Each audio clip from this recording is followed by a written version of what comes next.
First যে ফান্ডে আপনি ইনভেস্ট করে আছেন সেখানে রিডাম্পশন অপশানে গিয়ে ক্লিক করা, দেন তারপরে কত ইউনিট আপনি রিডেমশন করতে চান সেটা সিলেক্ট করা।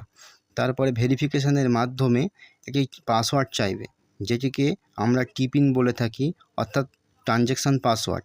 তারপর টিপিনটা এন্টার করার পরে ট্যাক্স চার্জেস কেটে নিয়ে আপনার ব্যাংকের অ্যাকাউন্টে 1 থেকে 2 দিনের মধ্যে টাকাটা রিডেমশন হয়ে যাবে। এত সহজ পদ্ধতিতে অন্য কোনো ইনভেস্টমেন্ট ইনস্ট্রুমেন্টে হয়তো সম্ভব নয়। পঞ্চম বেনিফিট হলো risk and investment diversify. Mutual ফান্ডে আরও একটি সুবিধা হলো ডাইভার্সিফাইভাবে ইনভেস্ট করা, অর্থাৎ এখানে দেখতে পাচ্ছেন 50% ইকুইটি, 30% ডেপ্ট, 15% রিয়েল এস্টেট, 5% গোল্ড। এটা একটা এক্সাম্পল।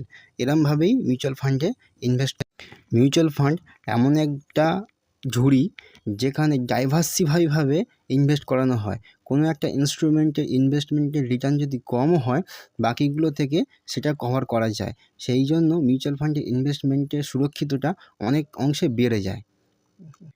মিউচুয়াল ফান্ডে ইনভেস্টের মাধ্যমে আপনি একাধিক ফান্ডে ইনভেস্ট করতে পারেন, যেমন date fund, hybrid fund, equity fund, gold fund, index fund, international fund, sector fund বিভিন্ন।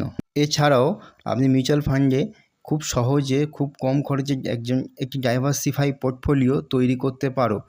যখন আপনি কোনো মিউচুয়াল ফান্ড স্কিমে ইনভেস্ট করো তখন আপনার টাকাটা বিভিন্ন স্টকের সাথে বিভিন্ন সেক্টরেও ডাইভার্সিফাই হয়ে ইনভেস্ট হয়। এছাড়াও আলাদা আলাদা অ্যাসেট ক্লাসে ইনভেস্ট করা যেতে পারে, যেমন ডেপ্ট fund, gold fund, bond fund, international fund etcetera. এর ফলে আপনার ইনভেস্টমেন্টের রিস্ক একদম কমে যায়, কারণ সবকটা অ্যাসেট ক্লাস একসাথে নেমে যাওয়া খুবই সম্ভব নয়, খুবই রিয়ারলি কেসে এগুলি হয়। আজকের ভিডিওটি এই পর্যন্ত, দেখা হবে অন্য কোনো ভিডিওতে।